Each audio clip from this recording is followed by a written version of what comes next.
Buenos días, compañeros. Mi nombre es María Camila Urrego y mi equipo está conformado por Yarelvi Murillo, Juliana Murillo, Karen Dicelis Mosquera, Alejandra Rodríguez y María Camila Arbeláez. Nosotras les vamos a hablar sobre la construcción social de las emociones. Antes de empezar, quiero aclararles que no tenemos la cámara encendida porque tenemos problemas de conexión. Bueno, primeramente les voy a hacer una breve introducción sobre el tema. La psicología social cometió errores que son comunes a lo largo del pensamiento occidental.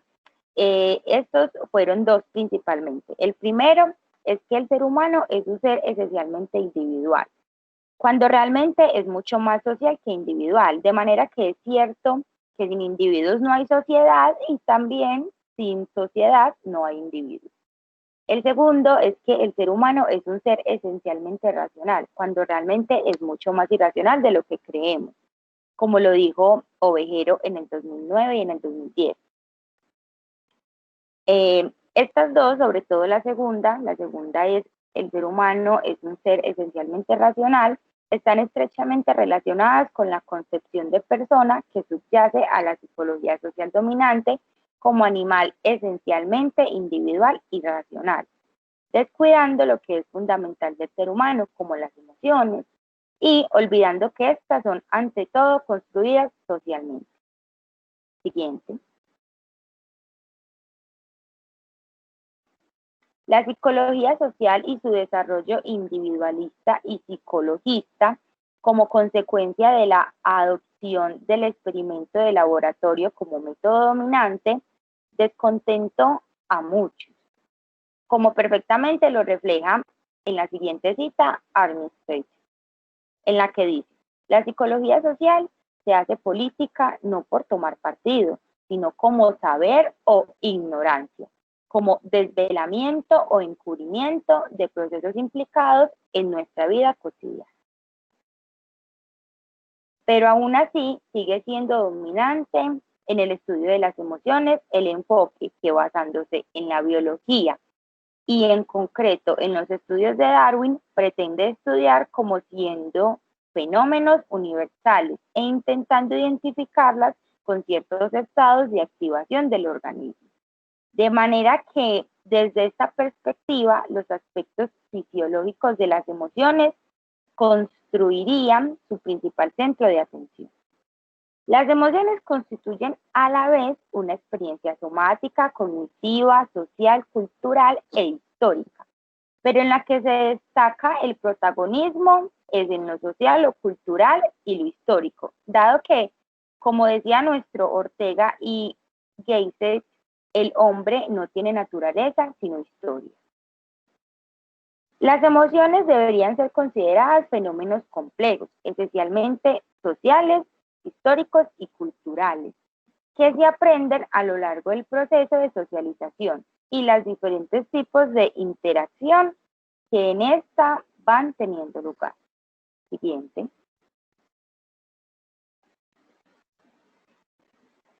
Entonces, cuando hablamos de las emociones, siguiente,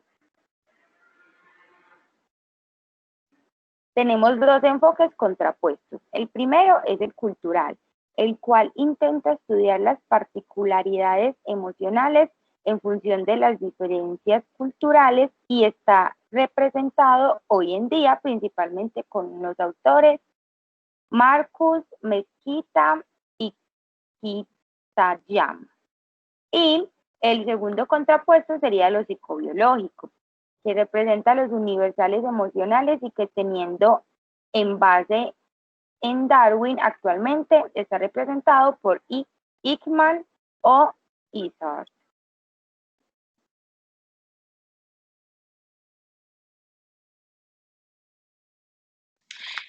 Emociones como procesos psicobiológicos.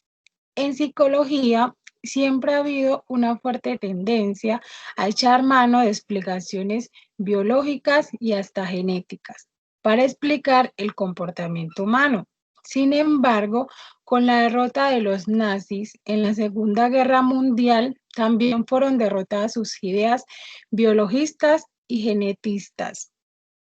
pero tales ideas fueron recuperándose poco a poco hasta el punto de que en 1973 le dieron el premio Nobel a Konrad Lorenz, cuyo pasado nazi se mantenía en sus historias biologistas. Siguiente.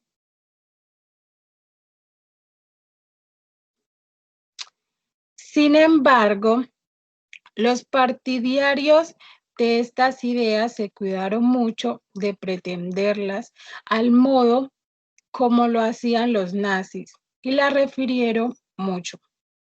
Aunque en 1975 apareció un importante libro de Wilson llamado Sociobiology, que ya disimulaba menos tales ideas y que fue duramente criticado.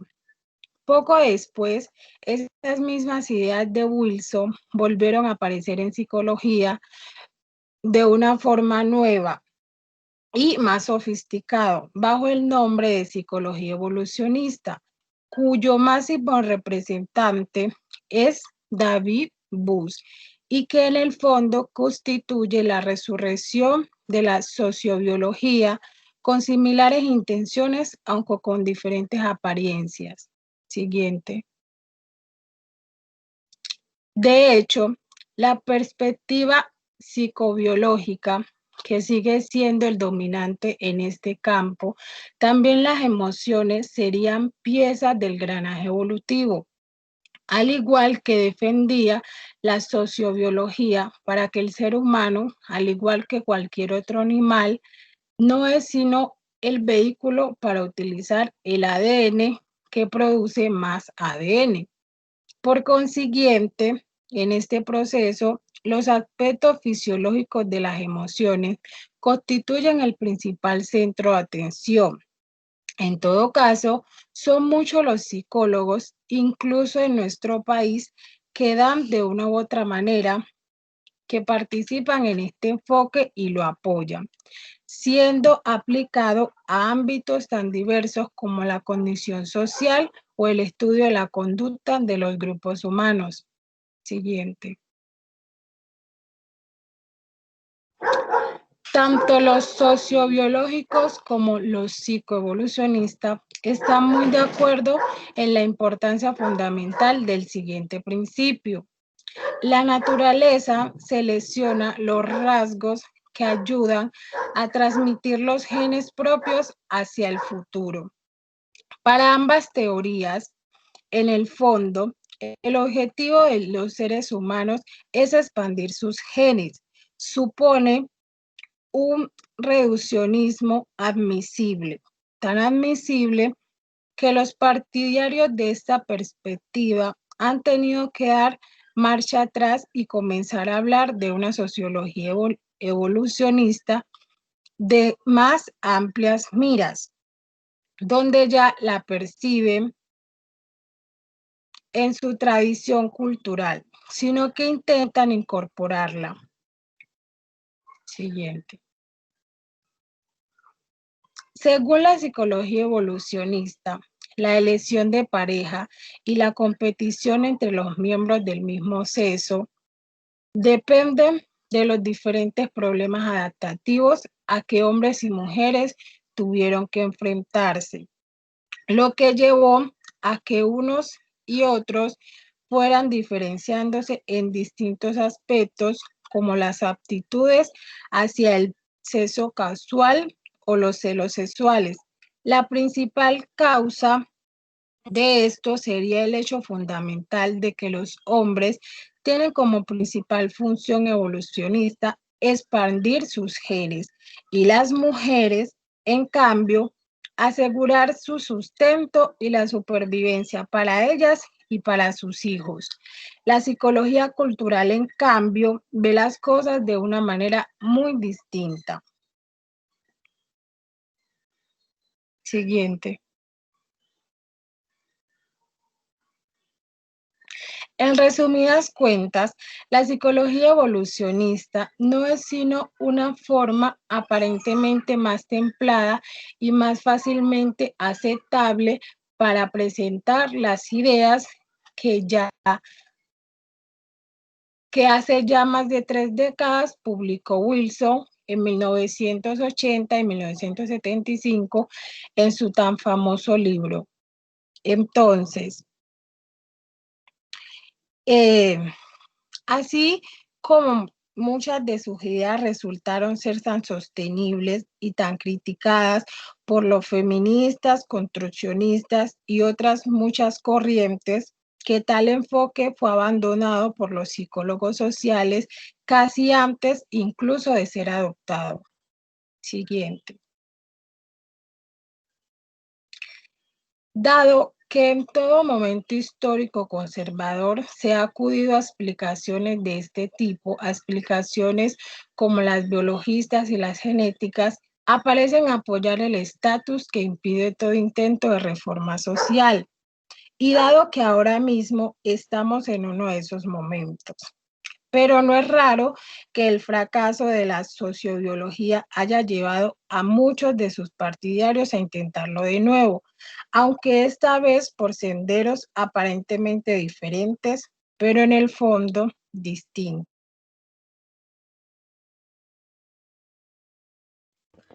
Bueno, emociones y contexto sociocultural. Los intentos de construir una psicología social cultural no son algo nuevo. Fue justamente en los años 90 del siglo XX cuando más comenzó a desarrollarse. Se sabe que existen importantes diferencias entre personas de distintas culturas, tanto en el funcionamiento cognitivo como en el motivacional e interpersonal.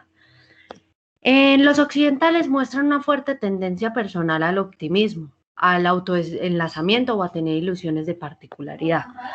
Para estas culturas, el impulso más poderoso para la conducta es la autodeterminación y la libertad de elección. Mientras que las culturas orientales poseen tendencias muy diferentes, una cierta tendencia hacia el pesimismo, una mayor modestia, así como la exigencia de parecer personas corrientes y normales, y así como una tendencia a experimentarse a sí mismos como similares a los demás, como no siendo mejores que otros, sino interdependiente de ellos.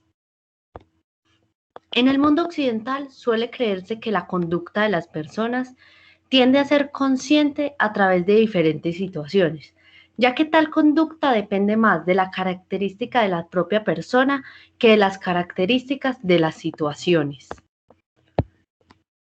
creyéndose por consiguiente que la existencia de la personalidad, creencias que es tan fuerte que el hecho de que la conducta cambie con las situaciones que atribuyen al cinismo, a la hipocresía o incluso algunas patologías psicológicas. Estas creencias han condicionado totalmente a los estudios occidentales en este campo y a la vez que tales estudios han reforzado enormemente pues las creencias. La psicología cultural de la personalidad muestra que ello no es así, sino que por el contrario, la conducta depende de las situaciones, además de que tal variación situacional depende en gran medida de los factores culturales. La psicología cultural asume que no que los procesos psicológicos de la personalidad, las emociones, la motivación, la inteligencia, son influidos por la cultura, sino que son construidos por ella. A la vez que la personalidad y las conductas que éstas construyen pues la cultura. De ahí que se haga imposible estudiar ambas cosas de forma aislada.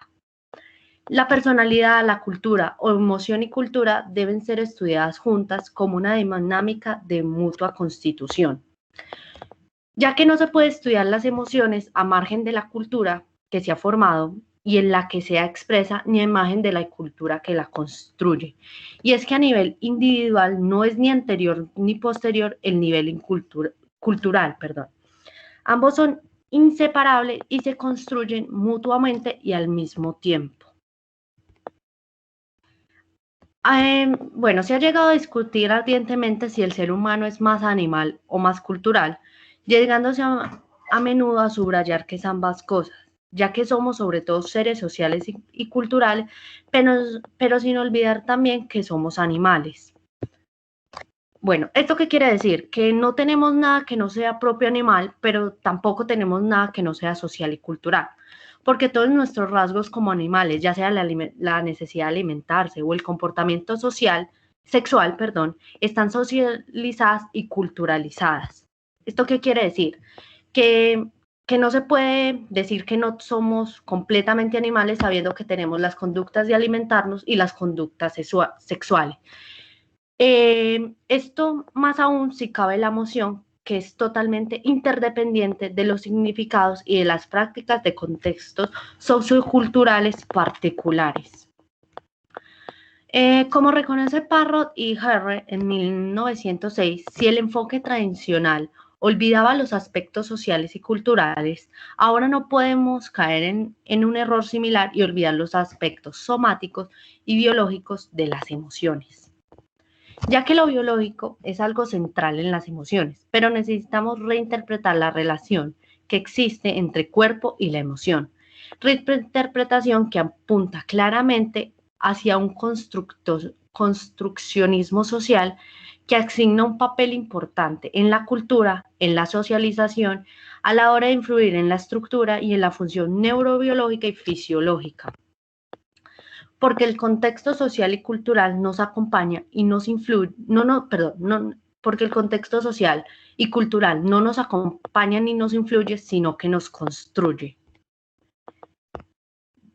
Esto quiere decir que ni las emociones, ni la personalidad, ni ningún otro factor fenómeno psicológico tiene sentido si la separas del contexto social y cultural.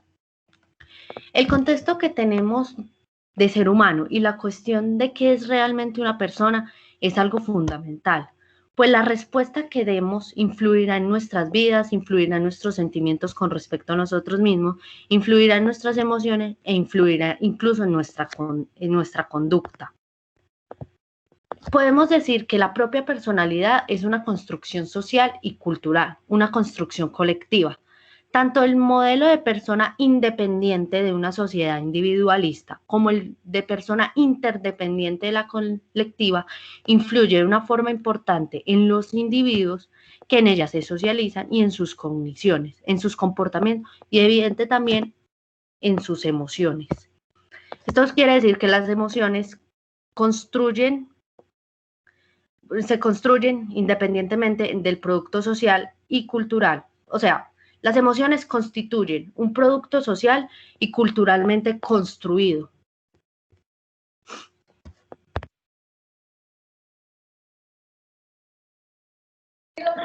Bueno, la construcción de las emociones. Como ya han dicho mis anteriores compañeras, aunque las emociones están influidas pues por procesos mecánicos biológicos, también pueden ser contextualizadas eficazmente como construcciones sociales. La perspectiva social construccionista de la emoción ha sido muy desarrollada por parte de algunos antropólogos culturales como lo fue Rosaldo. Lo que no quiere decir esto exactamente es que la perspectiva social construccionista viene entre diferentes autores. Pero lo que es común entre ellos, es el énfasis en el papel constituyente de las prácticas culturales, de las comunicaciones interpersonales y del conocimiento cultural táctico en la respuesta a nuestras emociones. Táctico significa que no se expresa o que no se dice porque se sobreentiende de manera. Las respuestas emocionales de una persona son altamente contingentes en unas prácticas y en unos significados. Contingente nos dice, pues significa que puede suceder algo o que no, que esto surge de manera imprevista. Aunque las emociones se basan obviamente en sensaciones corporales, estas mismas sensaciones nos dicen que pueden ser formas a través de las prácticas y de significados culturales que nosotros mismos le damos y de su relación con el ambiente.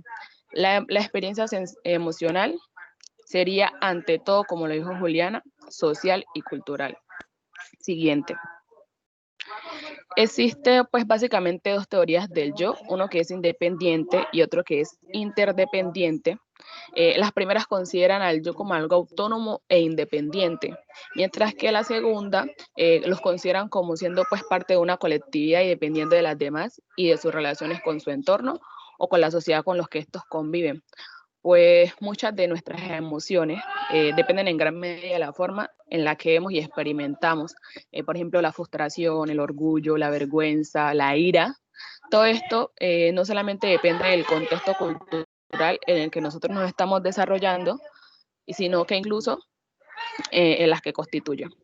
Un ejemplo altamente elocuente de esto es el hecho de que las emociones están construidas socialmente en el duelo. Siguiente. Las emociones están constituidas socialmente en el duelo. El duelo significa estar afligido, o por ejemplo, pues, estar afligido por la pérdida de alguien. Con frecuencia, las personas creen que el duelo es una reacción biológica básica a la pérdida de algún ser querido. No, lo que ocurre en los seres humanos, sino también en algunas otras especies, como los perros. Cuando nosotros nos sentimos afligidos porque perdimos a nuestro hijo, o a nuestro perro, o a nuestro hermano, todo eso. No solamente el duelo es estar bien, el duelo no solamente se ve bien en diferentes culturas, sino que también existen importantes cambios históricos a través de esto. Un duelo excesivo podría detonar también una excesiva atadura a las cosas mundanas y a un menor Dios, por lo que ni el catolicismo ni el protestantismo animaban al duelo, y en ese entonces, estamos hablando más o menos del siglo XIX, se enseñaban a los niños a reaccionar a la muerte más que con miedo que con el dolor, sino todo entre calvinistas. Las relaciones emocionales dentro de las familias eran totalmente ridiculizadas. Además que los matrimonios pues no se formaban principalmente sobre la base de la atracción emocional, sino que enfatizaban en unos lazos intensos entre el padre y el hijo. La tercera restricción del duelo que se vivía en la cultura occidental provenía de la propia naturaleza de la muerte. Pues tras una larga enfermedad en esa cultura y en ese entonces nada era mejor que morir en tu casa, rodeado de tu familia, sin demasiado dolor, pues porque permitía a las personas de tu entorno adaptarse a esa situación de perder al ser querido. Como dicen por ahí, nosotros nos preparábamos psicológicamente, emocionalmente para la pérdida de esta persona. Pues hoy en día el dolor parece ser que en general es mucho más mayor que en ese entonces. Al haber drásticamente tasas de pequeños, pocos niños. Hoy, en la sociedad de hoy, son muy pocas las familias que tienen hijos. Generalmente uno o dos, o incluso, perdón, el hecho de que más personas mueran fuera de su casa, puede ser en un hospital, en la carretera, en la oficina, que mueren pues de manera repentina, especialmente por ataques cardíacos o, como lo dije pues anteriormente, en accidentes de tráfico. Las revistas populares de aquel entonces para las mujeres bombardeaban a sus lectoras con mensajes que señalan que se abandonaban ciertas prácticas parentales de la educación, ya no habría mortalidad infantil, pues esto hace referencia a las creencias. Todo ello conllevó a un creciente sentido de culpa cuando había una muerte de la familia, principalmente si era infantil, si era un niño, y por consiguiente el aumento del dolor. Pero más que cualquier cambio concreto funcional, fue un cambio cultural lo que estuvo detrás de la creciente atención al duelo de la cultura clásica media del siglo XIX. El duelo pues no es una mera respuesta, está condicionada, obviamente pues por la dependencia del cambiante contexto cultural. Altamente sensible a los problemas funcionales y culturales. De esta manera, pues, dadas las profundas transformaciones culturales habidas a lo largo de los últimos 150 años, también las emociones han sufrido importantes cambios en este periodo, porque se suman como las demás emociones. Esto nos quiere decir pues que las reacciones del duelo no son ciertas medidas construidas socialmente. La nueva psicología social considera que las emociones, como el resto de los fenómenos psicosociales, son una esencia construida socialmente. Las emociones las sentimos físicamente, es decir, un dolor fisiológico en uno que otro órgano, pero para las enormes diferencias culturales, en unas culturas sienten el amor en el corazón, en otras lo sienten en el riñón y en otras en la espalda, pues eso ya es cuestión de cultura. Y en lo que los otros órganos corporales están psicologados y culturalizados. Así para los europeos occidentales, para la cultura occidental actualmente, el corazón es el lugar donde están depositadas las emociones, que pues en algunas partículas como el amor. Y de hecho, estas emociones nosotros creemos sentirlas físicamente en el corazón, pero las personas de otras culturas creen sentirla en otros órganos, como dije anteriormente, en el riñón o en la espalda. En definitiva, pues las emociones son construcciones sociales, dado lo fisiológico, lo social, lo cultural, y son elementos indisociables, aunque pues es un claro ejemplo cultural. Siguiente. El liger es una característica propiamente masculina de aquella cultura, cuya expresión para nosotros ni siquiera podemos imaginar. Poseído por el liger, un joven lilogón puede echarse a llorar, puede ponerse a cantar, puede expresar mal humor, puede estar iracundo, etc. En esas emociones que experimenta tal vez pueda rechazar ciertos alimentos, puede, no sé, coger una cuchilla, cortar canastos o lanzar gritos, romper una pared, pues esas cosas que demuestren lo que está sintiendo en ese momento. Maneras pues de exteriorizar su irritación. Y cuando el liger llega a su apogeo, pues en aquella cultura, se veía embrujado a cortarle la cabeza a un nativo de la tribu vecina. Una vez que pues pasaba todo eso, sentía que su liger, o sea, liger es más o menos como rabia, se ha transformado y es capaz de transformar a otros. Sus energías aumentan, sienten el deseo del sexo y adquieren un sentido profundo de los conocimientos. Tan difícil imaginar básico de las construcciones biológicas que acechan de alguna manera dentro de nosotros, pues como buscar expresarse y permanecer inhibidos bajo las capas artificiales de la civilización. El liger pues es una construcción propia de la cultura ilogón de aquel entonces, del mismo modo que los sentimientos de angustia, envidia o amor romántico son unas construcciones propias de la nuestra. Por otra parte, se hace todo pues un punto impredecible en cualquier aproximación social construccionista a esas emociones y el análisis del lenguaje utilizado para referirnos a los estados anímicos, como describe Gerber, hablando pues a menudo de nuestros pensamientos e intenciones, sentimientos, sueños, temores, deseos, creencias, nuestros valores. Sin estos términos pues no podíamos avanzar mucho en nuestra propia vida o en nuestra vida institucional. En aquel entonces se consideraba pues un amorío careciente del lenguaje para designar a nuestras emociones. Una causa criminal difícilmente podría proseguir sin un discurso relativo de las intenciones de los involucrados, y se les despojamos pues del concepto de almas a numerosas instituciones religiosas, por ejemplo la iglesia, se desmoronarían. Y es que tales categorías como lo son la inteligencia, la emoción, la religiosidad, la motivación, pues etcétera, las hemos construido, mejor dicho, o sea, las construyeron pues de tal manera que para la comunidad de aquel entonces, siglos atrás, los psicólogos estaban construyendo pues de una forma bastante importante a darles un significado específicamente psicológico, y pues que a la vez de sus datos empíricos estaban dándole la apariencia de fortaleza empírica. Esto nos quiere decir pues que la apariencia es que realmente representan una parte sustancial de nuestra realidad. Siguiente diapositiva. La psicología y la psicología social son pues disciplinas eminentemente históricas y culturales. Históricos y culturales, ¿por qué? Porque son pues fenómenos que estudian incluyendo, en este caso también obviamente las emociones. De ahí viene la interacción de los enfoques tradicionales de los que hablamos o hablábamos en clase o aquí mismo con las compañeras, que es el biológico y el antropológico, que esto se hace difícil pues por no decir abiertamente que inevitable. Introducimos la influencia de la cultura en el propio desarrollo de lo biológico y lo fisiológico humanamente. De ahí de que la interacción de los enfoques tradicionales de los que pues hablábamos anteriormente. Depende del momento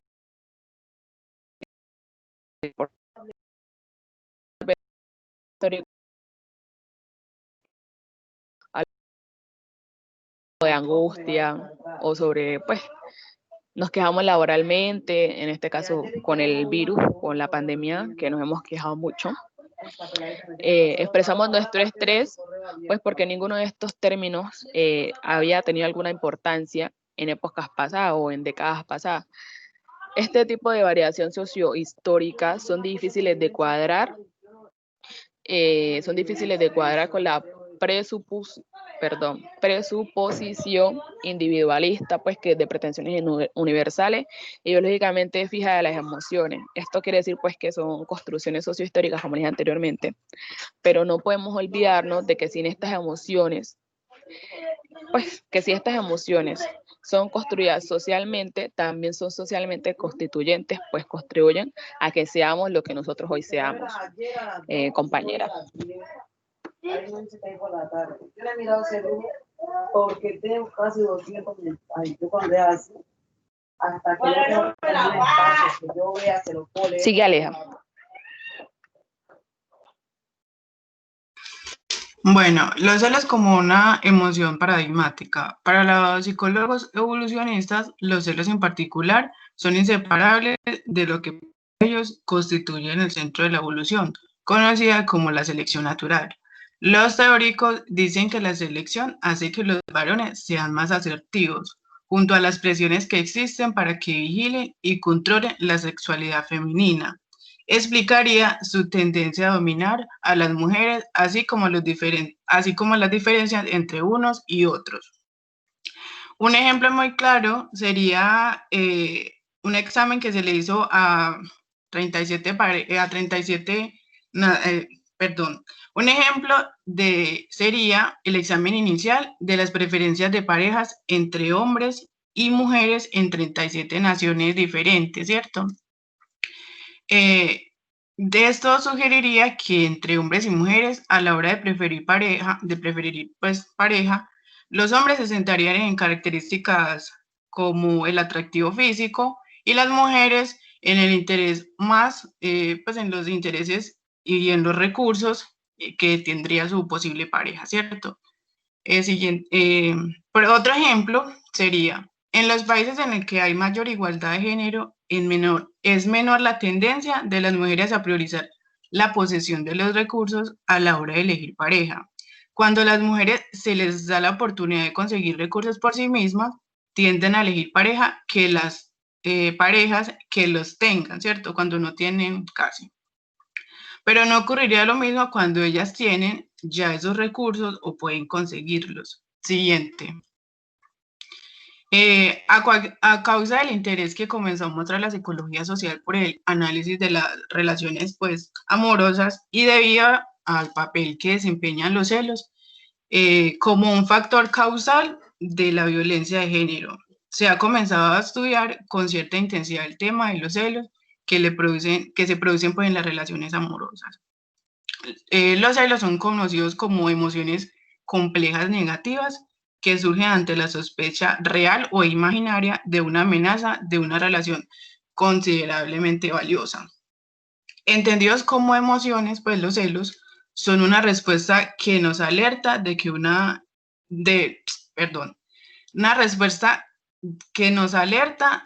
relación que queremos podría estar en peligro. Al ser muy frecuente la infidelidad entre los seres humanos actuamos como una señal de alarma, pues los celos actúan como una señal de alarma ante la posible amenaza, pues ante la pérdida de este ser querido. De hecho, la infidelidad tiene lugar en todas las culturas y en todas las épocas. Suele ser una causa importante de divorcio y hasta de maltrato de parejas. Ahora, en la actualidad, pues es muy notorio esto, que hay personas y mujeres que han muerto a causa pues, del feminicidio, ¿cierto? De los celos irracionales.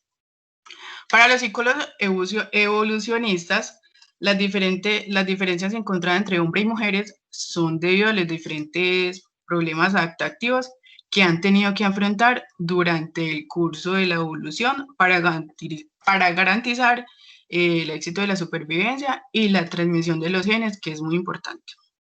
Las posibilidades de reproducción de genes pueden ser reducidas al éxito y el desarrollo y al final feliz pues, del embarazo, ¿cierto? Para la transmisión de los genes. Es el hecho que los espermatozoides sean tan baratos y los óvulos sean tan caros, explicarían el hecho de que los hombres se implican en una mayor cantidad de relaciones sexuales, mientras que nosotras las mujeres nos implicaríamos más en estrategias sexuales que aseguren la probabilidad del éxito reproductivo. Por lo que prefieren elegir una sola pareja, pero que posea los recursos suficientes para asegurar su subsistencia, la de su prole y a quien sería pues sexualmente fieles. Las mujeres pues siempre tendrán la certeza de que el hijo que esperan es suyo y por lo tanto perpetuarían pues sus genes. Mientras que para un hombre, mientras que para los hombres se siente igual de seguro de pues mediante su paternidad, debiendo estar vigilando y controlando el comportamiento sexual de su mujer, o sea, estar asegurándose de que esa mujer no haya sido fecundada o haya mantenido relaciones sexuales pues con otra persona que no haya sido él. Por lo que en los hombres los celos constituirían un mecanismo de alerta ante las amenazas de la seguridad de su paternidad. Para las mujeres, la principal amenaza para su cría es su pareja, pues es que su pareja desvíe los recursos de sus crías hacia otras mujeres con las que mantiene relaciones. Por ejemplo, varios datos empíricos parecen apoyar que los hombres prefieren más a las mujeres cuando sufren más, que los hombres sufren más cuando se imaginan a sus mujeres en una infidelidad sexual. Y por el contrario, las mujeres sufrirían más cuando son su pareja, pues sufren un engaño de su pareja por pues una infidelidad emocional. Siguiente. Por consiguiente, los celos, como cualquier otra emoción, no pueden ser estudiados adecuadamente sin tener en cuenta en la cultura que se ha formado y en las que se expresan en las que realmente se ha construido, ¿cierto? Este es un claro ejemplo que, por ejemplo, aquí en Occidente es muy normal pues que las parejas sean infieles y se dejan. En cambio, por ejemplo, en la cultura oriental es muy común que la mujer sea pedrada y hay muchas veces, en muchos casos, hasta las mujeres las pueden matar por haber sido infieles, ¿cierto?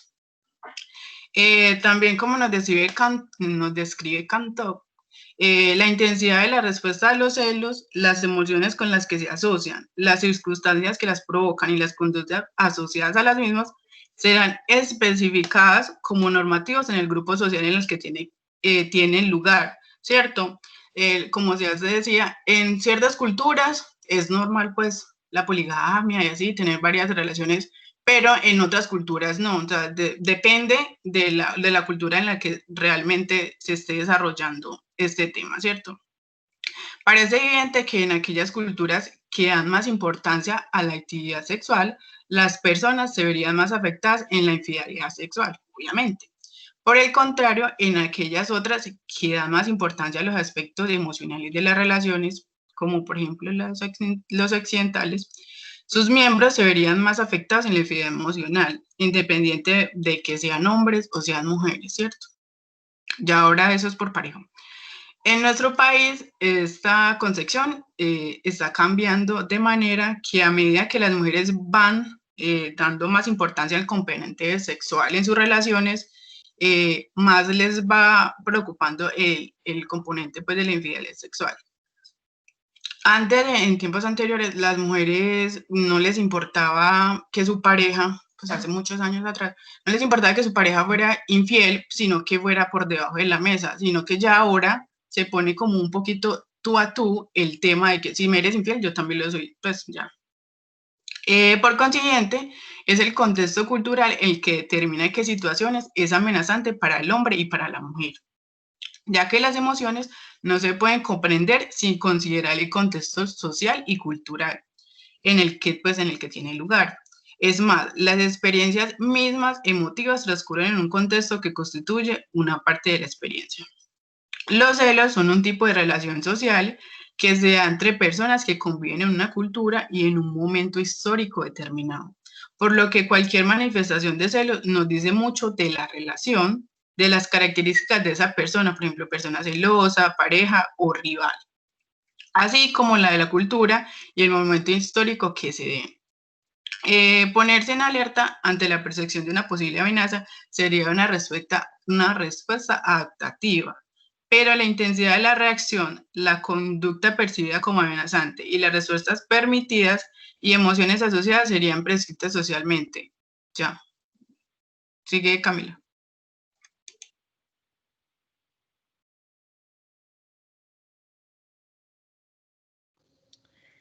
Bueno, la conclusión es la siguiente. El autor habla de que él no pone en duda la selección natural, pero que igual él insiste en que el hecho de que en las explicaciones psicoevolucionistas existan al menos dos grandes problemas. Uno de ellos es que los argumentos son altamente circulares y recurrentes. Un ejemplo de esto es pues, la psicología evolucionista, que explica la infidelidad sexual masculina en términos de selección natural. Esto pues se refiere como con el fin de perpetuar sus genes, de lo que conocemos ya durante muchos años, que es como para mejorar la casta y todo esto. Pero de esta manera también se puede explicar la fidelidad, ya que hace falta pues algo más que depositar simplemente la esperma para poder conseguir que la descendencia subsista y alcance la edad madura. Obviamente esto beneficia tanto a las mujeres como a los hombres, pues que conjuntamente proveen pues como para que sus hijos puedan crecer de la mejor manera. Las personas que son fieles, o sea, los hombres que son fieles a su pareja y a su descendencia, constituyen una garantía mucho más sólida para que ellos puedan sobrevivir y que obviamente pues sus genes sean perpetuados. Aparte, la monogamia también aumenta la certidumbre. La psicología evolucionista reconocen que la evolución ayuda a explicar tanto nuestros puntos en común como nuestras diferencias, pero sostienen que nuestra herencia evolutiva común no predice por sí sola la enorme variación cultural en los patrones de matrimonio humanos. Por eso es que en algunas culturas vemos pues matrimonios de una sola pareja o de dos parejas, o que cambian de parejas también, o que son que pues por ejemplo tienen varias mujeres, como lo podemos ver en la cultura india y así. Eso tampoco va a explicar los cambios culturales en los patrones de conducta en tan solo décadas. Y el rasgo más significativo que nos ha dado la naturaleza, al parecer, es como la capacidad que tenemos de adaptarnos, de aprender y cambiar. Y ahí es donde reside el poder modelador de la cultura. El autor también dice que está de acuerdo con Fiske et al. En que ha sido la evolución la que ha producido la propensión humana a construir cultura, y que ha sido la cultura la que ha conformado subsiguientemente el curso de la evolución. O sea, lo que significa que la biología y la cultura se han conformado una a la otra. Bueno, esta interconexión que hay entre el yo, la cultura, los procesos psicológicos y lo biológico, lo que va a ser fundamental es la enculturación, o sea, conocer la cultura, aprender de ella, y esto se observa de una manera particularmente clara en el campo de las emociones. Bueno, todo esto parece apoyar algo que el autor dice que ya hace años le había quedado claro, y era el hecho de que los psicólogos acudan a la explicación biologicistas, perdón,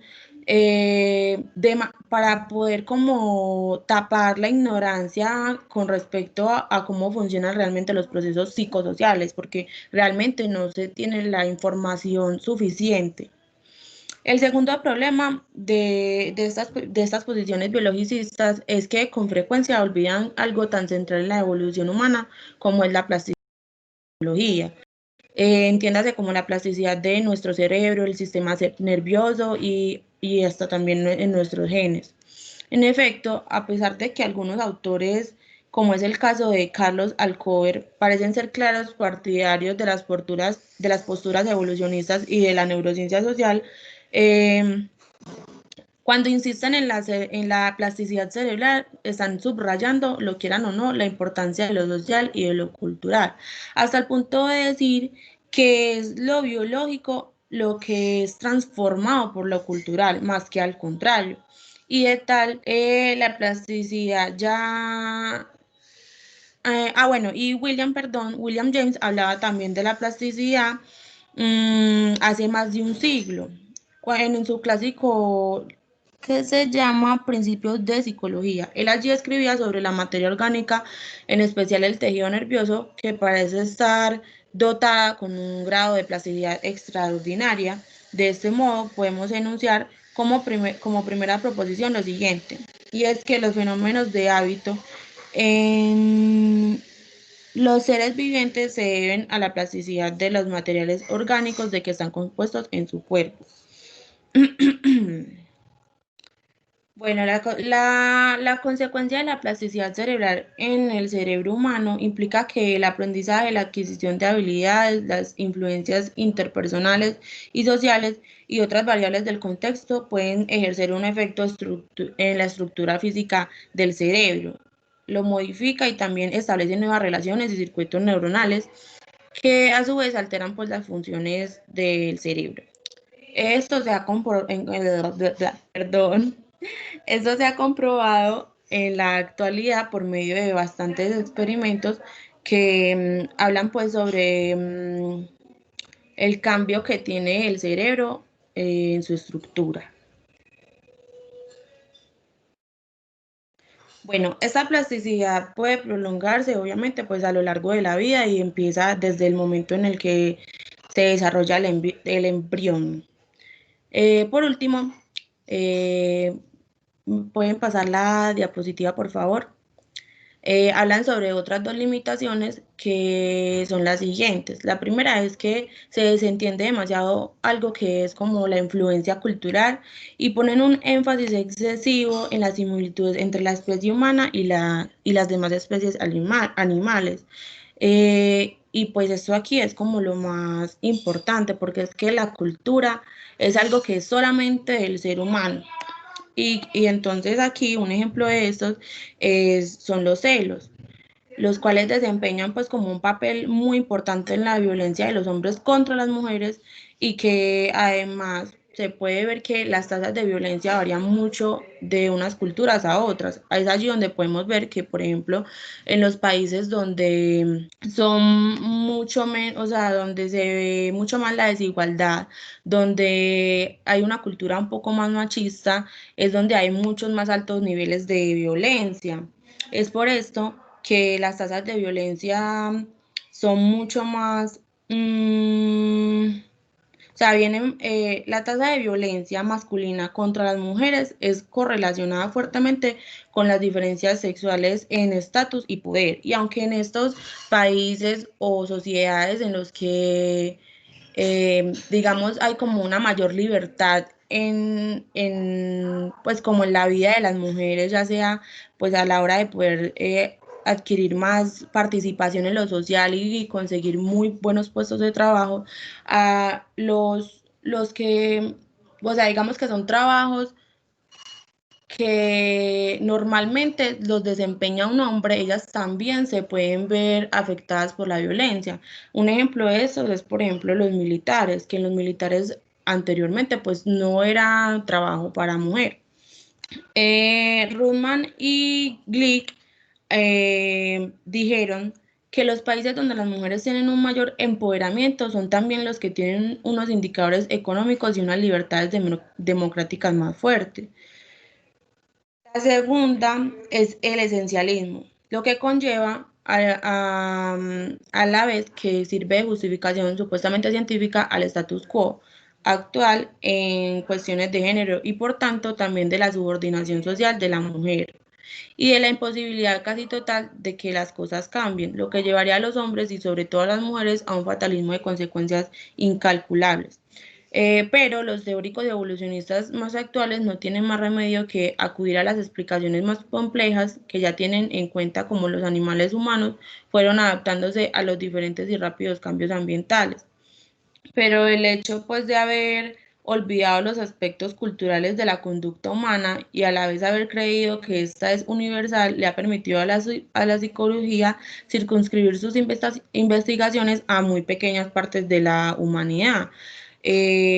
Aquí hablan de que en concreto solo hay el 5% de los habitantes y es allí donde se hace, pues como esta es como la muestra en la que en Estados Unidos donde se hacen las investigaciones y no se tiene en cuenta, digamos, Europa Occidental u otros países que obviamente la cultura varía y que no es la misma de Estados Unidos, pero lo que salga a partir de estas muestras viene siendo como o sea, es como, digamos, una ley para todos, pero no se ha tenido en cuenta de que obviamente la cultura que tiene Estados Unidos no es la misma que ha tenido la que tiene Europa o la que tiene pues países como Colombia y así.